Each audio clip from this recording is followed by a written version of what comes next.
This is video 1 from Unit 1, Lesson 4. Here we're going to solve problems involving proportions. We're also going to talk about scale factor.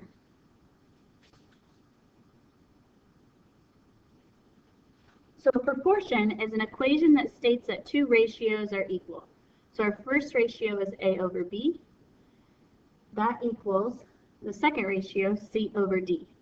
So what we do to solve these is we cross multiply.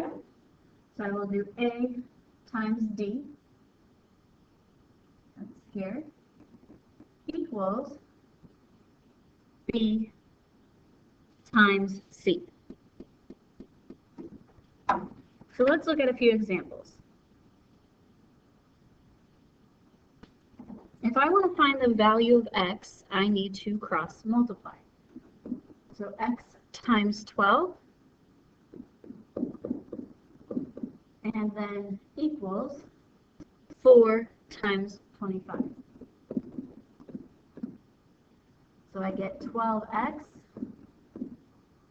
equals 100. Okay, well, to get x, I just have to divide both sides by 12. And I get a repeating decimal, so I'll just round it to 2 places. And we get 8.33.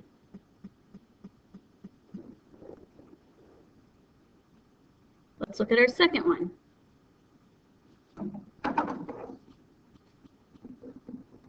I'm going to do 24 times 7. That is 168.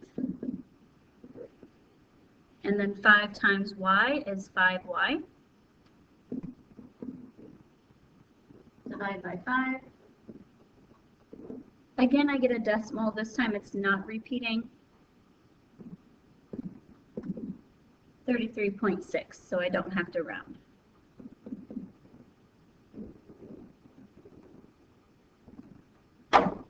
Okay. Next, we have some proportions that have expressions inside of them. So I have this x plus 4 on top of the first one, and then the x minus 2 on top of the second one. So what I have to do, if there's a plus or a minus inside a fraction, then that means that there's invisible parentheses around them. So the first thing I'm going to do is put those parentheses there. Now I will cross multiply. When I do x plus 4 times 7,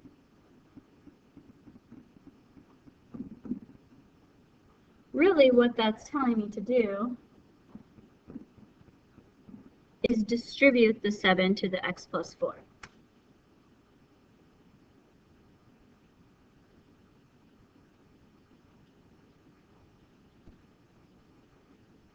So that's 7x plus 28.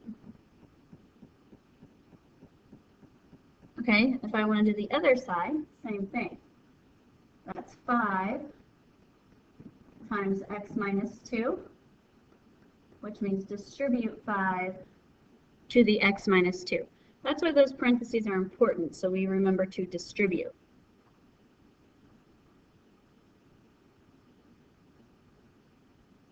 Okay, now I'm solving for x. This one is a few more steps than the last ones we did, so I'm going to go ahead and put the line here and keep things organized.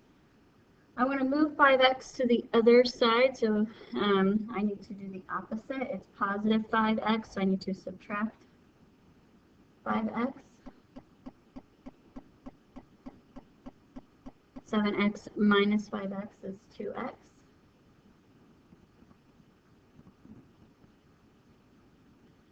Now I want to subtract 28 from both sides.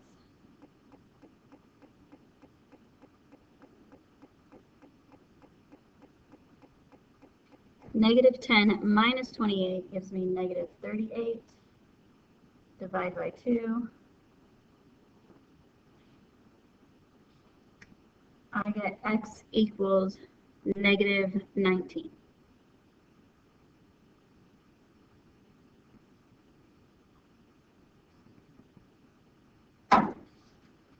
The second part of this lesson is talking about similar figures. So similar figures are figures that have the same shape but not necessarily the same size. So we're thinking like geometric figures. So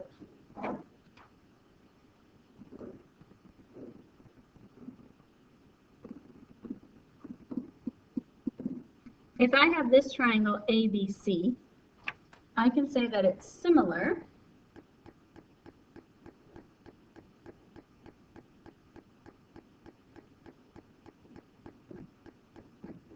to this triangle DEF. They're similar because their sides are in proportion. They're not the exact same size, but they have the same shape. So to write that they're similar, so I'm going to say triangle ABC is similar, so it's that little squiggly line, to triangle DEF.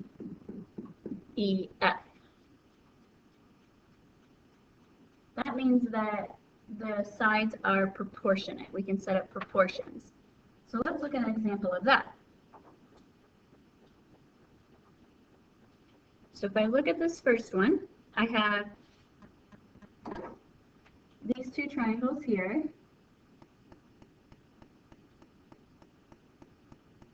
And we are told they're similar, so that means their sides are in proportion. So whatever the ratio from 16 to 10 is, should be the same from 24 to x. So I set up a proportion.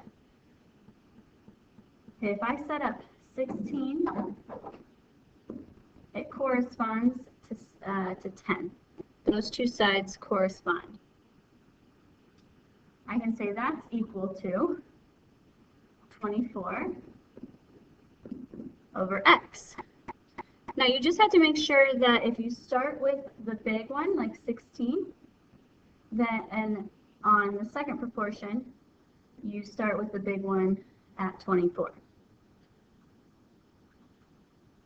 Okay, let's cross multiply. So 16 times x is 16x. 10 times 24 is 240.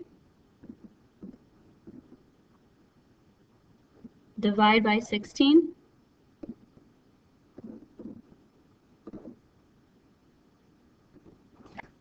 X equals 15.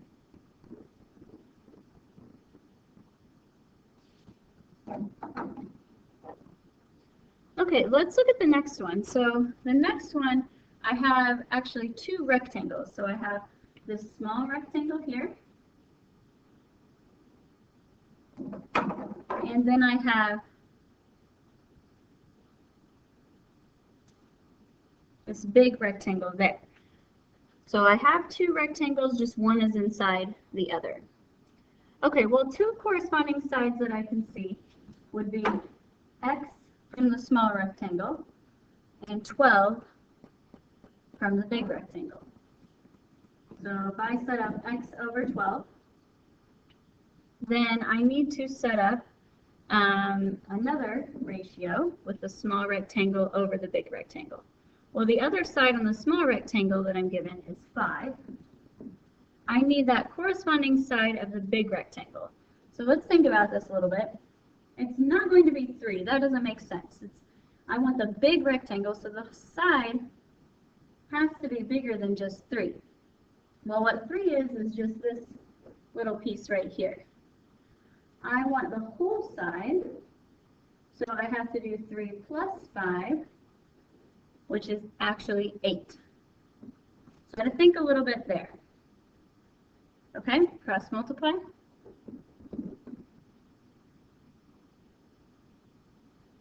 8 times x is 8x. 12 times 5 is 60. Divide by 8. And x equals 7.5.